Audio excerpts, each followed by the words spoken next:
Welcome to Swiftly Spoken, a fan-made Taylor Swift podcast in which we break down her lyrics, deep dive into full album retrospectives, and theorise about what may be coming next. As always, we are your hosts, Lisa and Cameron, and in this episode we're going to be talking about Taylor's latest releases as well as all the songs that have been leaked in the last month. So about a month ago now, before the tour even started, there was a sudden influx of a lot of leaked music. Some tracks we'd known about for years and years but had never heard anything of them. Others we had snippets of, and others we knew very, very little about but had kind of heard things or rumours or descriptions of them.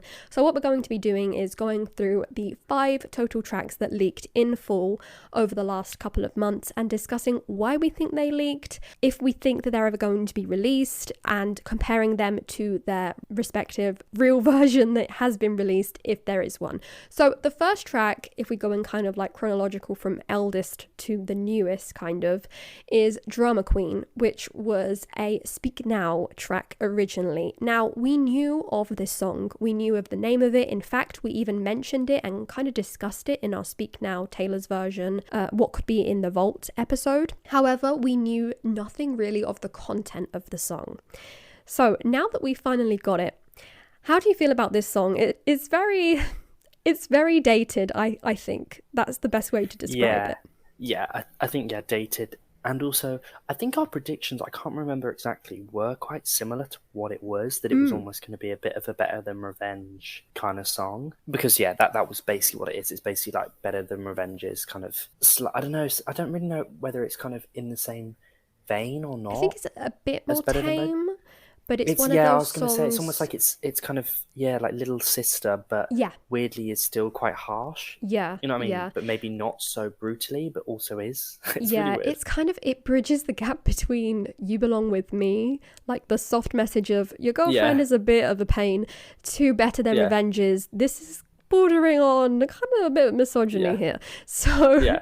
Again, it's quite dated because of that, but at the same time, this is something we discussed about Better Than Revenge. Teenage angst does sometimes kind of cloud our vision, and I think this is one of those songs that we could classify in that era of things. There are some good lyrics within it, and there are some lyrics that are a bit questionable, that you're just like, not sure about this one, don't think it would stand the test of time. I believe that this was a co-write as well.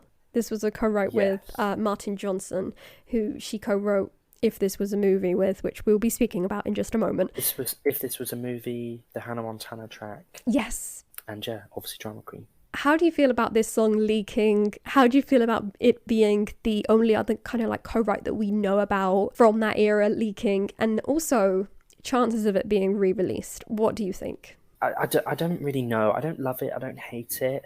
It's there. I understand. It makes total sense why it wasn't released, because Better Than Revenge does the job better and more in a more harsh way. Like if you wanted to get that point across, Better Than Revenge, and Better Than Revenge is just a better song. I think Drama Queen just feels a bit, I don't know, it feels quite juvenile, even in the way Taylor sings it and sounds on it. Like, I don't know, it seems like debut almost. If it was going to be re-recorded, it'd have to be a bit of a kind of massive overhaul, like That's When or Bye Bye Baby, because the perspective would have to be totally shifted from, you and your drama queen to like, you're going to call me a drama queen. You know what I mean? Like, it'd have to be slightly spun back on Taylor almost, of like, or spun on him of he's the drama queen. A bit like Mr. Perfectly Fine, basically. It'd have to take that kind of perspective. Yeah, I mean, to be honest, you can call someone a drama queen and not be offensive, but... Yeah. I think just the way that it was kind of, the picture was painted, it was very negative towards the poor girlfriend. But if she was to change a few things, I think she could get away with it. But like you say, I do think it was cut originally because Better Than Revenge existed, and it does the job much more succinctly and at the same time much more harshly, like you said, definitely. Yeah, and I definitely do think as well, because apparently this song was kind of first seen on like a kind of songwriting like database in like June of 2009, and is supposedly rumoured to be written around 2008, 2009, which I think does make sense, because it does sound very early on in the kind of Speak Now. Like when you hear Taylor's voice, it does sound quite like I said, like debut fearlessy. So weirdly, I feel like potentially it could even maybe have been like a late Fearless reject, kind of like Forever and Always. And then obviously, I don't know, maybe Taylor's Opinion or Speak Now. I do see it as a Speak Now song, but I feel like it's very early on in that process. And also the fact that obviously it is supposedly a co-write as well, when obviously Taylor then decided that Speak Now was going to be totally solo written, so maybe that's why it was cut as well. But I'm not its kind of biggest fan. I don't love it, I don't hate it. What's your kind of opinion? Yeah, it's the same for me. I'm very ambivalent. Obviously, if it was given an overhaul and it did appear again, it does have potential, though I do think this is one of those songs that we're not going to be getting for Taylor's version unless it's again, like we said, very, very much changed, or if it turns out not to be a co-write. But we'll get into that in just like I said, in a minute. We'll get into why I don't think any co-writes will be appearing.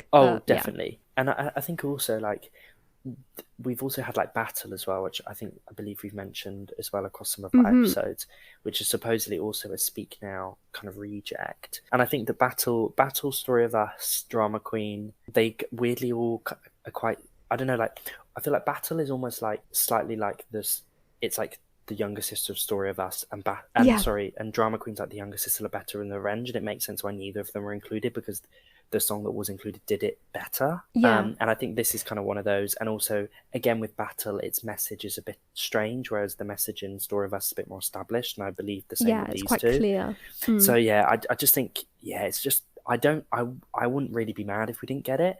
But what I do think is quite interesting, and this will be something that I think is similar throughout some of these leaks, is that often, and I know this is quite a controversial opinion, but sometimes things leak for a reason.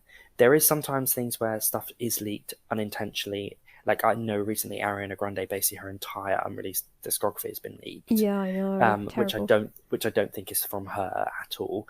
But sometimes artists do maybe intentionally leak things because they want to see a reaction to a certain song, or because they know, like, it might, because it was just random right before tour. And also the last time that we got a leak was like Better Man, which was right before Red Taylor's version. It's like, whoever is doing this, whether it is or isn't intentional or not, there is a weird intention behind it, because it seems like perfectly timed all the time whenever these things supposedly get leaked. And there could be a potential reason why Drama Queen was leaked, because it is never going to appear as a Taylor's version. I don't know. I do tend to agree with that opinion, to be honest with you. And yeah, like you've said, these are kind of controversial things that we are going into. Obviously, these leaked tracks, there are some fans, and if you are one of them, that's perfectly fine, that don't like to engage in this kind of content and really, stay away from it.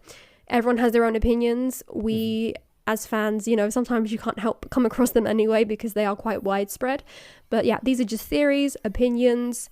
We don't really know the truth behind any of it, or who even leaked these in to start with, like how they get their hands on them. It's quite a rabbit hole. I think quite a popular opinion, and I do definitely agree with this opinion, is that obviously Taylor has fought for years now to own the rights to her kind of music. So I think some people are like, for someone that's kind of fought for years to own the rights to her music, for stuff to be leaked, is also aware of her not owning the right to how that was released, or, so I totally respect that. But definitely, obviously these are out there, they're pretty readily available, they are on YouTube, so it's quite interesting to discuss anyway, because obviously they do add to kind of what we have released. But anyways, on to the next track that was leaked, and I believe this was the first one leaked out of the list that we're going through. I think so. They all did kind of come in at the span of 1 or 2 days, but a couple of days.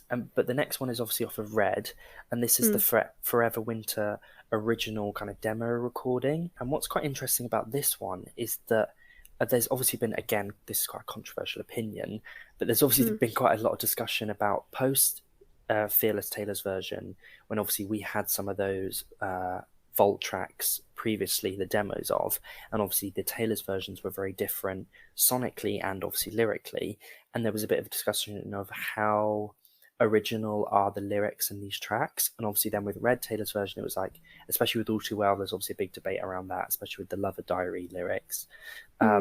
Like, how original are these tracks, and how much has changed, how much is being changed. And obviously we've got the Run original lyric, like handwritten lyrics that Taylor wrote, and they are like word for word what was released. And Forever Winter is basically 99.9% the same as what was released as Taylor's version, which I think is quite reassuring. How do you feel about it? Yeah, it's extremely interesting for a start, because obviously we had those Fearless tracks. Most of them were already in the unreleased genre of Taylor music that were readily available, as you said, and so we could compare straight away. With these tracks, obviously we had mentions of them maybe, but we didn't have any of the lyrics. So to be able to over time, get those run lyrics and compare them, and now with this song Forever Winter, it's extremely interesting to see what Taylor does change, because even in Forever Winter she did change a couple of little lyrics, nothing of note, nothing major, too big, but it's still very interesting to see that it wasn't basically changed at all, which gives me a lot of hope for All Too Well and intrigues me. It's just so interesting to see what she does like to change, what she doesn't, how she does want to change things to rephrase certain messages.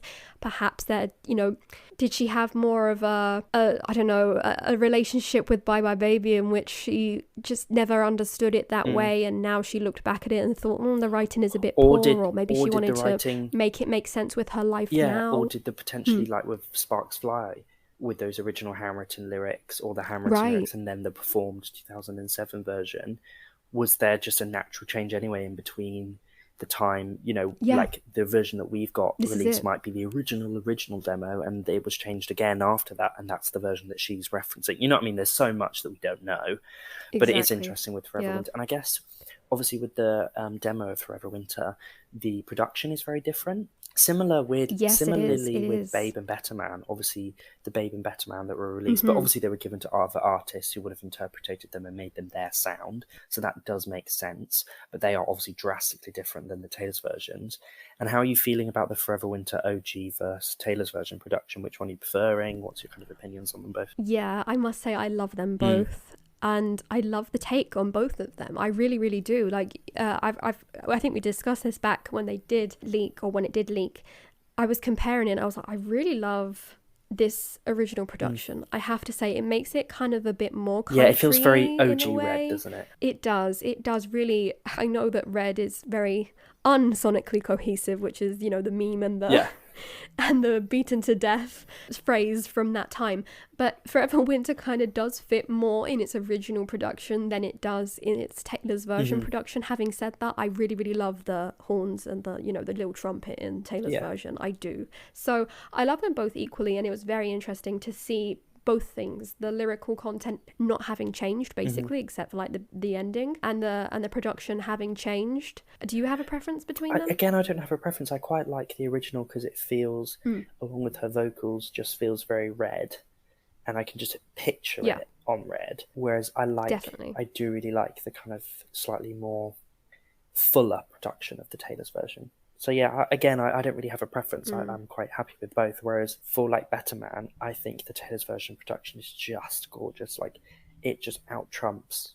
Oh, it's much better. Yeah, definitely. Little Big Town production. And also Babe. What I do like in Forever Winter original recording is that we do get some backing vocals, which are very interesting. And I wish you would have kept them for its re-recording, honestly. Yeah, me too. That's the thing. I know it's bad because obviously this is technically the stolen version, really, even though it's not, because it was never released. And it's stolen times two, because it's like stolen from Taylor and stolen from Big Machine, theoretically, right? Because no one's earning this is the thing, and that's another theory that I have seen, is certain stuff is being potentially released by, you know what I mean, certain people within certain places, but that's another theory. But yeah, it's interesting. But I guess the next thing that was leaked, is a Lover track, which is a Lover reject that we actually do know of, thanks to Taylor's Inner Circle. And obviously we mentioned in our Reputation Vault episode, where we potentially said that because obviously Lover was never going to get re-recorded or re-released, and we didn't expect a deluxe edition, that it might then be pulled over to Rep, because obviously the story that Rep tells is quite similar to the story of Lover. But obviously now we have got it in some capacity. How are you feeling, I guess, about Need and it as a track just on the offset? Yeah, so as always, every so often we mention something on this podcast. We're like, oh, this is never going to happen, or, that wouldn't happen, or she wouldn't do that. And then Taylor just says, no, you know what? I'm doing this to spite you.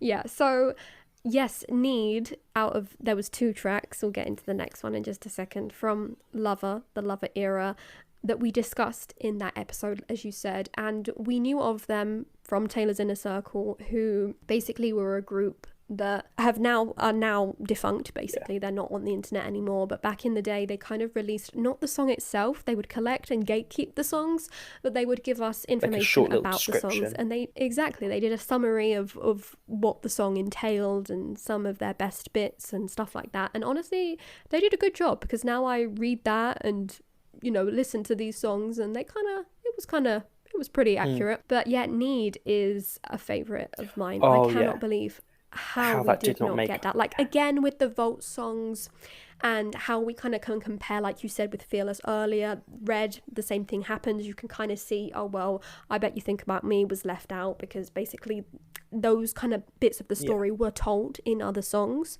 And in the case of Need, I guess I can see it kind of being in False God and Afterglow, a mix of those kind of songs in Lover, and that's why we didn't need it. However, I love it. Love it. Can't believe it was left out. I've got nothing to say negatively. The only thing that I would love is, similar to the next track, and obviously we'll get into it a bit later, is just a kind of official, better recording of it, because it's a shame that, again, I did struggle to appreciate these 2 Lover tracks initially, because the kind of versions that were originally released were quite dire and quite hard to hear, because they were originally like leaked on Tumblr, on Twitter, I believe, just like a snippet, wasn't it, with like some awful kind of like copyright of on Twitter all over it. Which again, all of this is, everything we discuss is very alleged. We don't know where these come from. We don't know where they go. We hear them because they are on the internet. Like, we don't know any of it. But yeah, at the beginning, obviously, it's a shame for these ones, especially because they are from Taylor's era of owning her music. So I really did want her to release this one as well. Definitely. So the next track alongside Need that was leaked is also from the Lover era, and is another Lover reject, and is also one that we mentioned in our Reputation Vault episode, again, because we suspected that if it was to be released, it would have to be released alongside Rep, whereas ironically, as we'll get into, it's now been released officially under Lover, so it's officially a Lover track. But obviously, the one that was given to us was called All of the Girls. Yes. And this one, again, is something that we knew from the Inner Circle and their description of it. Again, quite, on point. And this one, again, I think this one was the one that really blew off. Like, especially on TikTok, this one kind of went like viral. Everyone loved this song.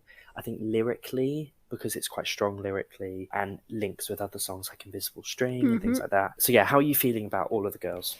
Well, I must say, between the 2, I do prefer Need. I am more of a fan. Me too, I do. So I was so sad when we got All of the Girls and she didn't include Need. But either way, I was impressed by this one as well. And I once again could not believe how she could have left this off of Lover. Again, I guess the story is kind of told through other songs. And at this point, if we look back into those songs, she has told both of them stories basically again, and even reused a bit of lyrics. Like, if you look at Need, I Will Go Where You Lead is basically Willow. All of the Girls has a lot of what you just said. It has a lot of allusion to an invisible string, which obviously we've got as well in folklore.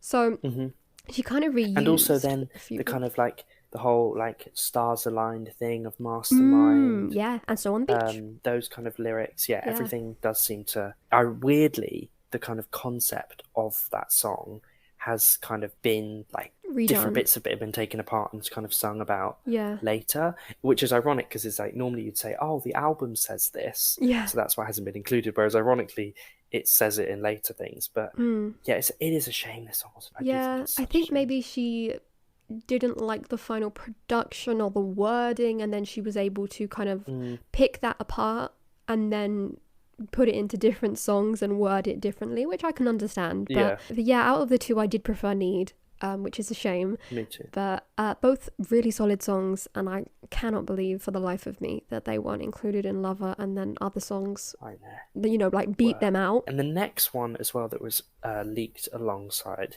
the rest that we've mentioned is a track that I have wanted this demo for since we got the original. Right. And this is obviously This Is What You Came For, Taylor's demo. So flashback, if anyone isn't aware, back in 2016, Taylor co-wrote under a pseudonym This Is What You Came For with Calvin Harris. Obviously it was released with Rihanna as the feature. Then obviously once all the kind of drama went down, it was then kind of slightly leaked, slightly not, that it was Taylor that wrote it. Yeah. Taylor has since performed it a couple of times. And then a couple of years ago, I believe, a very short snippet of the demo was kind of leaked, but with like Starboy, blah, blah, blah, all like you could barely hear it. And then there was lots of suggestion that it was just it was just kind of like a backing track anyway of it, because as Calvin has said, Taylor's vocals are heard anyway on the officially released version, and you can hear them. But you can really hear them every time I listen to that song on the radio. I'm like, oh my god, Taylor! But I tell everyone, I literally tell everyone, like, fun fact. I'll be like, did you know that this bit? I'm like, 1, 2, 3, that's Taylor. Yeah. I literally, it's like my favourite thing ever is when people don't think it's a Taylor song, and it's almost like a sneaky Taylor song. You're like, no one knows. It is. You're like, actually, because I'll never forget. Yeah, I'll never forget once I was listening to the radio when I was at work, and they played "Message in a Bottle," and then straight after they played "This Is What You Came For," and I was like, they don't know that they've just played 2 Taylor songs back to back. You know what I mean? It's like my favourite little pub quiz moment of like whenever it's on, it's almost like I think I'm like so knowledgeable. Like, do you know who wrote this? Yeah. I'm like, no, I'm like, oh, Taylor Swift. That is just us Swifties. And you can actually hear her vocals. I'm like, you can hear her vocals. Yeah. It's so funny. It's so pathetic. But no, this is my favourite out of all of them. I know that we've heard this song in full, but I am so glad we got Taylor's vocals, and they sound so good. And it's not the full production, but it's good enough. Like a step. It is good enough. It's not too demo enough. So this is kind of a sneaky leak track, because it's technically not really Taylor's. So that's when we've kind of gone in order of all of the Taylor ones, and this is the extra one, because I guess in a way it can be classed as a Calvin Harris leak, but as they worked on it together, and we know that Taylor wrote those lyrics under the pseudonym, as you explained. Yeah. But I think all of us Swifties have hoped for so long that we would have got... We also discussed it in the Rep Vault, because we said obviously she has certain rights to the song because she wrote that song, or at least co-wrote or wrote, either way. Yeah, I don't know if she'd ever do it. Of exactly, that's why the release of like Need All the Girls, This Is What You Came For, Drama Queen, it is like, these are songs that if they weren't ever leaked, wouldn't have ever seen the light of day. No, I don't think so. Like, they just wouldn't. I really don't think any so. of them would have. No, except for Forever Winter, which obviously we have got, retrospectively, funnily enough. But in the case of Drama Queen, like we've discussed, for other reasons, we don't think it would be included. And Need in All of the Girls, honestly, like we said back in the Reputation Vault episode, if they would have a place anywhere, it may have been there. Would potentially, and This Is What You Came For, I don't know what the rights would be for her to be able to re-record, because it is published by him under his company. However, she does have a stake in it. And then it would and also it would kind of, he would probably have to be a songwriter. Yeah. Ooh, that's not going to happen. Yeah. So I don't know. It just wouldn't. Yeah. Again, allegedly, theories, things that we could think about, but that kind of points to a reasoning behind maybe why this may have got out there somehow. Because then what's interesting is then when we get into the recent releases, there's a very specific reason why those were released as well. Oh, definitely. So I think things that's usually have reasonings behind them. Yeah, I think that's what's quite interesting about these. But I'm so glad we got them. Like, especially This Is What You Came For. Like, I couldn't believe it. When all my playlists, I've removed This Is What You Came For, and I've shoved the Taylor's. I've literally named it Taylor's version. Taylor's version. That's the one. That is the standard for me now. But people, deep in the fandom, in the trenches of 2016, that was kind of like, it kind of gives you war flashbacks, this song, because it was like the song of that moment. That and I Don't Want to Live Forever, they both give me kind of like a bit of like, but I forget about I Don't Want to Live Forever. Yeah, but when I saw it and I was like, what? Is it fully all of it? It's her singing it? See, I couldn't believe it. The problem now is that like these AI recordings and AI covers, you can never tell. So kind of like wildfire, that sometimes initially I thought it was one of those. I was like, oh, that's quite a good AI. Right. I was like, oh no, because then it was like Need and All the Girls and everything like that all came out. But I do think what's quite interesting, and again this is a little controversial, but why not? Obviously that a lot of these tracks are stuff that Taylor's Inner Circle have been banging on about for a long time. Like, Years. all of the girls need Better Man, they once again, used Better to Man, really go off yes. about, yeah. And they used to bang on about how it was like their pride and joy and all of this. So I'm not sure maybe if something's happened there, where something's leaked through them, because obviously, realistically, if it's leaked even to something as exclusive as the Inner Circle, it's still leaked. Like, it's still broken some sort of security. You know what I mean? It's out there. Has recorded it in studio or whatever, and it's made its way out. So that means that it somehow, if it's made its way out even to one person, that's still one more than it should have, and eventually it will spread. Yeah. And so I don't know where it's all come from, but it is just really interesting. I'm glad we've got all of them. Such a rabbit hole, the whole thing. Even, you know, the gatekeeping of it all within the fandom is a big thing. And it's kind of bittersweet because you can't help but feel bad for these artists who have gone in and never expected any of these songs to see the light, or maybe they have but at specific points. And then there's the whole rabbit hole within the rabbit hole of people paying money and exchanging, you know. Exactly. I know with the Ariana Grande stuff, I think like thousands of pounds and stuff were kind of offered for certain tracks and things, and it is just crazy. Yeah, it is. Yeah, there's a lot going on that we don't know anything about. It's a very sketchy, and it's not something that like either of us really promote, but it is just interesting to kind of it's much deeper than and discuss. Just like the fans on the periphery really. We take it for granted how in-depth all of this goes. So, but yeah, those are the ones that kind of made it out into the light of day and into the public, and they're all very interesting and may have been the springboard or the catalyst towards some of the recent releases. We'll get into them. These are now official releases. These are the 4 songs that Taylor officially released on that weekend of the first Eras tour dates. Now, the first one is one that we've just discussed because it was one of the leaked songs, the only leaked song, and that is All of the Girls, which was now, the name had been changed to All of the Girls You Loved Before, and was included in what she is now calling the More Lover chapter, and basically, enclosed within the Lover era, and released as just like an extra track from that time period. I'm glad that it's been put on its original home. You know what I mean? Oh yeah, I couldn't have seen this. Like if she suddenly said, "Oh, this is Midnight's," I'd be like, "Well, but it's not though." So or Reputation, even. You know what I mean? Like we initially. Honestly, I am now. We've heard it as well. The production, the vocals, everything just fits perfectly into the Lover CD and the Lover era. Yeah, definitely. I guess the only thing that we can really discuss for this one is its change in name, because obviously the only other thing is the high quality of it, but lyrics were the same. She probably just like took the exact same video file but put it in the HD quality and shoved it out there. But the name change, thoughts about that? I think what's always interesting is obviously with these leaked songs, I don't really know how they're obtained or anything like that. But realistically, they're probably not really given much of an official name. So the name is often chosen, like say, for example, Battle/Let's Go. That's very contentious. Lots of people say it's Battle. Lots of people say it's Let's Go. So it's kind of given both names. And I think All of the Girls, again, is one of the things that Taylor obviously called it All of the Girls You Loved Before. But when it was kind of leaked out, it was just called All of the Girls. So that was something that we kind of knew it as, and even now I refer to it as All of the Girls. Like I forget to add the You Loved Before. It's like Bye Bye Baby for such about a long 3 years. time. Exactly, it was the one thing. Exactly, which is so interesting. It's very interesting to see, because obviously some of Taylor's songs are like Labyrinth, just as one of the most recent ones. There's songs that only mention the word once, and I love songs like that. But obviously they're very difficult. If you was to hear that song with no name and then someone was to say to you, right now give it a title, you wouldn't think, well, I'm going to call it Labyrinth. You might think I'm falling in love or something. I don't know. But yeah, it's very, very interesting. I can't wait. I pray every day that Battle/Let's Go is on whatever vault that she wants to put it on, whichever one at this point. And she tells us, I mean, that would make the most sense, and she tells us, what the actual name is, and I will just laugh so much if it's something random. Oh yeah, it's not even either of those things. I do prefer Battle. I do think it's better, I'm not gonna lie.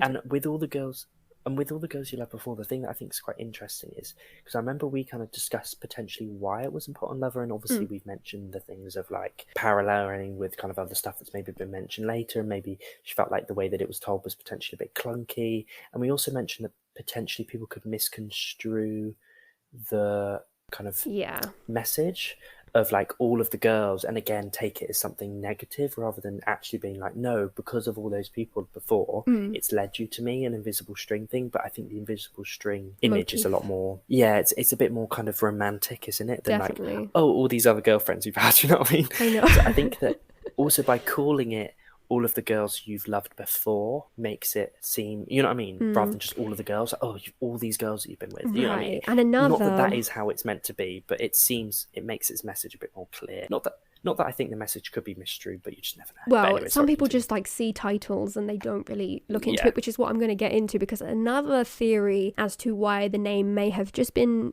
given those few words more is because this unfortunately does happen sometimes, that sometimes people misconstrue or think that a song is going to say one thing because of its title and then it says something different. For example, Harry Styles, in his recent album, Boyfriends, a lot of people accused him of queer baiting, and they thought that it was going to be something and then it completely was something completely different. You kind of think, okay, this is going to be about this, but again, how you can never tell with song titles. Sometimes song with Harry Styles especially, no Kiwis were involved, but it's just, and even things like Little Freak, like that's just like the first lyric, you know what I mean? I know, and so the title Little Freak, you think, oh, what on earth is this track going to be? And then it's, you know what I mean, some really sad track, so you just never know. And I do think potentially, but I think it was probably always called that. Probably, and again, just because we have received it whichever way, and someone along the line decided to say, well, okay, this is the one thing, or, as a fandom as a whole, we kind of decided that was it, but in the end, things change, and it's up to the artist. Yeah, realistically, the one thing could have always been Bye Bye Baby, you know what I mean? Of course, it probably was. We just never... Well, to be honest though, with the one thing, she did write the one thing on the mirror, right? So at some point it was very kind true, of... yes. It's a bit different. Yeah, I kind of just remembered. But yeah, either way, it could have changed. Again, Sparks Fly is the perfect example of that, definitely. So moving on to other songs though. The next two, I guess we can kind of talk about together, but we have Safe and Sound and Eyes Open, Taylor's version, both of them. And both of them were originally released as the Hunger Games soundtrack songs. We spoke about them quite a long time ago when Carolina was announced, as we recapped all of Taylor's movie soundtrack songs and what she's written for different movies. And we did speak about whether she would re-record them for Taylor's version at some point. There we spoke about what era we thought they would perhaps belong to. We also spoke about, what publishing companies they were released with. Could she do it? Could she not? Both of these were a bit unsure of because they were kind of released under joint companies. Big Machine did have a kind of a bit of a stake, but these are very interesting because not only are they interesting for what album or era they've been placed within, they're also interesting because it gives us a look into perhaps she will be releasing other movie soundtracks, which I know that makes you very excited. Oh, yes. Yes. No, I was very, very glad to see these two. One, because they're both incredible songs. Definitely. Two, because I felt like we were never going to get them. And also, I think that by doing this, she has allowed herself to be like, okay, I don't have to be so rigid and stuck to what is and isn't included on an album. And you know what I mean? Like, this was a single that floated around for a little bit, and I've got to... That's just going to have to be misguarded, or maybe Big Machine don't own the rights to this, but I do actually want to re-record it and have it as part of my Taylor's version. You know what I mean? Yeah. So I think that, I'm so glad we got these two.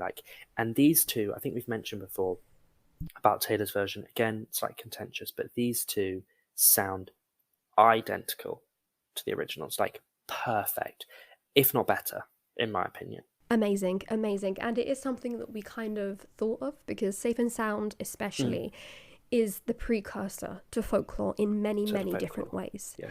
And it sounded magical, I must say. And only Taylor, and we said this, we were so like, we were never going to get it because she could never reunite the Civil Wars to sing. Yeah, exactly. That was the big thing. Mountains. This is the thing that, like, with a lot of this, like Taylor's version stuff, is that obviously so much time has passed since those were released that so much life has happened, and certain stuff have come in the way that means, like, can she get that person back together with this, or can this person, can she get this person on board again? And obviously reuniting the Civil Wars, oh my god. And obviously the kind of Taylor's version, they're kind of named individually because they are no longer the Civil Wars, but she did reunite them in some way, and I think also they clearly both were able to put aside stuff that's happened and whatever, it's so because, you know what I mean, of interesting. their love for that track. Yeah, that is exactly what I was going to say. It's so interesting that all of these people that Taylor has worked with, and, you know, this re-recording project is very contentious and controversial within the music industry. Oh, yeah. Extremely. Oh, yeah. And yet, every single person that she's worked with right up to now, you know, Colby for Fearless, Ed Sheeran for Red, Gary Lightbody for Red. They've all come back and they're all like, yeah, we're on the track. We're down to re-record vocals of, you know, 10-year, 15-year-old songs, and they still want to do it. Yeah. It's incredible. It attests to who she is as a person and as a person in the industry and as an artist. And I shout out to both members of the Civil Wars. Love them.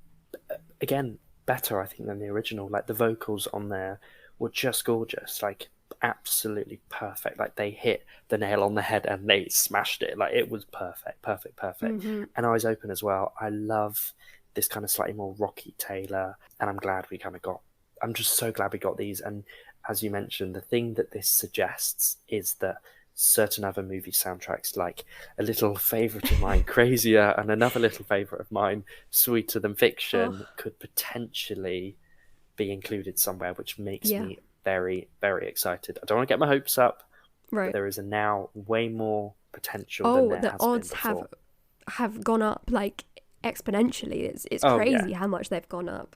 Any of those movie soundtracks, definitely. Honestly. Even I Don't Want to Live Forever. No, I don't think we're going to get that. But, I haven't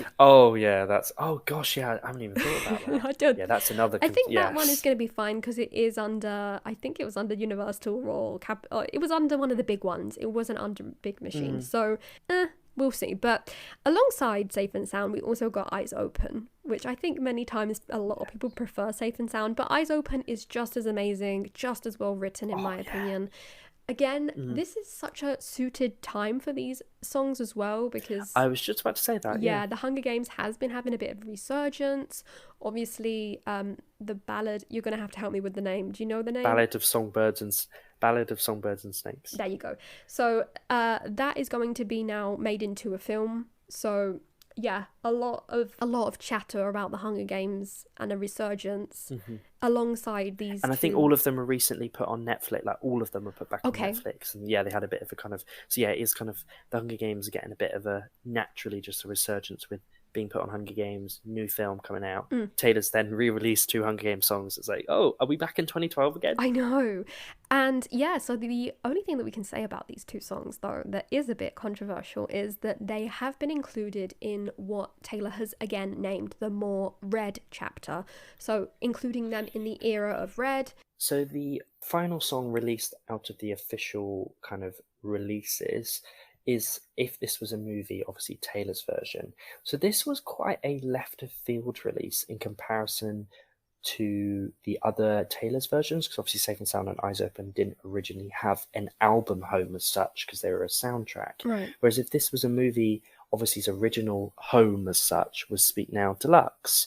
However, If This Was a Movie, we've been absolutely gaslit to believe that If This Was a Movie was a Fearless song, which it is not. Like, I will not accept that. Like, as a This Was a Movie Speak Now Deluxe stan, I will not accept that If This Was a Movie was on Fearless, and I will not be allowed to gaslit by Taylor Nation or Taylor to believe that it was.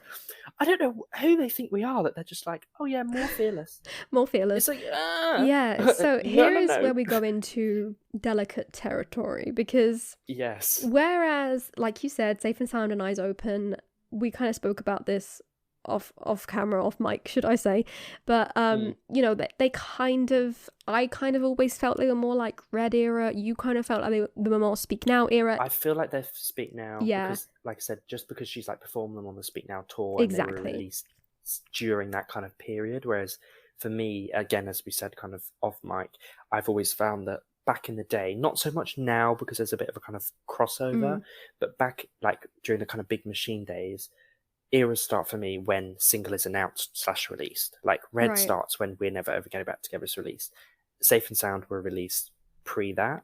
and Eyes Open, they were released during the kind of Speak Now-y world tour period, and she did perform Eyes Open on the Speak Now world tour, I believe in New Zealand, even though then they carried over into Red, a bit like things like Wonderstruck. Wonderstruck Enchanted was released like basically during the Red era. Right, but it was feels promoted so during that era. Speak Now. But it's, yeah, exactly. But either way... So it's like, it's one of those things that does cross over a bit. But yeah. But either way, as you mentioned, both of these songs didn't have a home in Taylor's discography. Obviously, they are part of her singles, but for the Hunger Games soundtrack. So they could have been placed here, there, or anywhere in a way. And it'll be interesting to see what you guys think. Did you think that they were more of a Red era thing, more of a Speak Now era? I guess... I understand completely what you said about them being more of a Speak Now era kind of thing, because of when they were written, released, she was on tour. I think it's because I always associate them so much with the Safe and Sound video, in which she is so very much... with the bangs. Yeah, very Taylor in her Red era coded, that I guess that's why I've always kind of in my head. Also the writing, I do feel that there's such a big jump in the difference of writing and lyrical, like the way that she handles certain themes from Speak Now to Red. But either way, those are kind of more in the realm of, we can hold a question mark over them, and she can do what she likes with them, honestly. When something is like a body of work, and that's something that, you know, we've had Speak Now since 2010, like that's like what, 13 years of it being with that album and that world, and you put those songs in that world in that time, and it's just a bit like, what, this is, even when I listen to it now and I see the Fearless cover, even though obviously it's the Taylor's version, it's just weird. I'm still like, that's just not. And in my playlist, my Speak Now playlist, the fact it sat with the Speak Now like album covers, I'm just like, that's just I know it's not Fearless. I guess it's because, like you said, we're just so used to it having its home there, and it is strange, like, because it is a deluxe song and because it is not so much of a known song, perhaps if, you know, if this was to happen with, like, imagine if Clean was suddenly put on Reputation, the fandom would be up in arms. But because of that, I think that she's gonna get away with it. We have discussed also, like, this. if this was a movie, for like example, wasn't on Spotify till like a year ago in the UK, so like it hasn't even been that readily available either. I did not know that. And that's so, like, interesting. Yeah, so it wasn't Speak Now Deluxe. Like, so ours was, because I believe that it was on like a Reputation surprise song, like album playlist thing.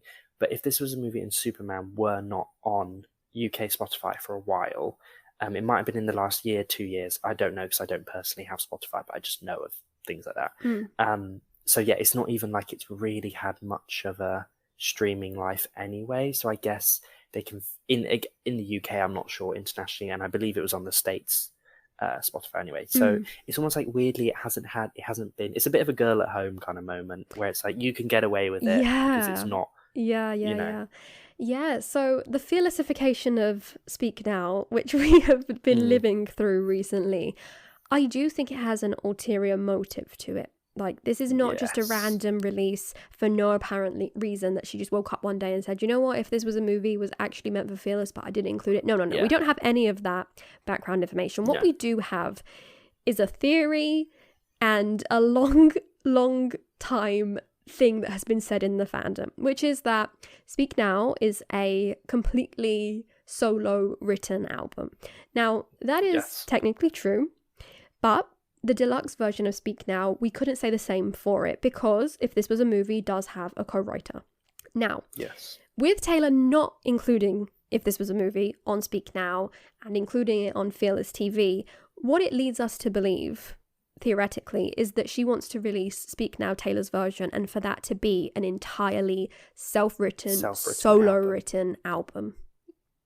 Yep, every single song, not just the standard, from standard through to deluxe through to vault. Yeah, and you know what? That is so clever of her from a business standpoint, and also just, you know, to flex a little bit. I get that. She was very proud of that feat back in the day, and she's still very proud of it now, and I think as she should be.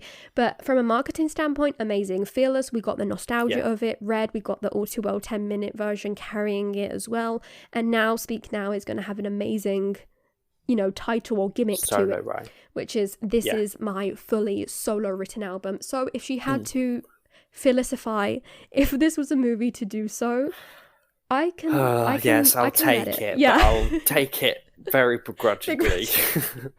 I know. I'll be like, But the thing is, as I mentioned, for me, Safe and Sound and Eyes Open are Speak Now as well. So all Right. 3 of these tracks for me are You were Speak Now shook. tracks. Yeah. They're all Speak Now tracks in my eyes, like all of them. Yeah. And obviously, none of them, if she wanted that solo right, were going to be included. And I generally believe that when they were kind of looking at it, they were recording the Speak Now tracks and being like, I really want this to be solo. Like, I feel, you know what I mean? Like, I want this to be, and they're like, look, we can get these out. You know what I mean? They're out now. You know what I mean? And I think that's why. And it is, for Eyes Open and Safe and Sound, I'm not really too bothered that they've ended up on Red, because they do kind of fit in that world a little bit, and I can accept that. But for me, if this was a movie just in no shape, size, or form has ever had any link or could possibly be associated with Fearless, but it is interesting and it definitely makes sense. And this is why then I think that it's interesting that things like Drama Queen have like leaked, or like This Is What You Came For, because those clearly are also songs that I don't think, if Speak Now, by this theory, is going to be a solo right, Drama Queen I don't think will make it. And also just purely it's kind of lyrical content, I just don't think it's very 2023. Just has not stood the test of time, really. And if this What You Came For, again, is quite complicated and controversial because of its kind of history of its release, and obviously its, you know, other co-writer. So yeah, I think that's also why I have this weird theory of it's interesting that those 2 are the ones that have been leaked. Definitely. Obviously, Need and All the Girls, again, doesn't really make much sense, because like, well, why those as well? But oh well. But it is interesting, and I hope that we get more things like this. I do hope that we get another round of more Lover, so we get Need, and we get things like Sweeter Than Fiction, because Sweeter Than Fiction. And Sweeter Than Fiction could be shoved on Red, and I would be fine because it's Red era for me. But lots of people do pull it into 1989. No, that's 1989. Now see, that it's 2013, I would, no, I establish a line there. You can cross it, like even if this was a movie. I know, but come on now, it's Jack Antonoff. No, it's Jack Antonoff. It has a Red era, Red photo shoot. It does actually. For me, it does actually. But for me, I don't know why I draw the line there, but I do. Yeah. I do. It's for me. I do feel a 1989 vibe to it.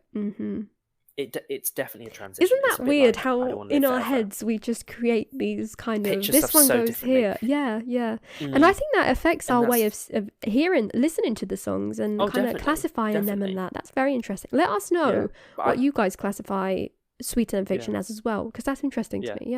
Because interestingly, I think that the other ones that I think could be released is obviously, as I said, Need, Sweeter Than Fiction, shoved on Red, Crazier shoved on Fearless, and Crazier could be shoved on Fearless. Like it basically was released during the Fearless era anyway. It works. It was released in 2009 for the Hannah Montana movie. It works, even though it was originally a kind of originally a debut-ish song. So it makes sense. So I think they could get away with that. And that, no, I don't think anyone would argue that, because it's like, that's where they fit. That's technically where when they were released. She could get away with another round. I can see that. I can see that. I think so. So fingers crossed, hopefully.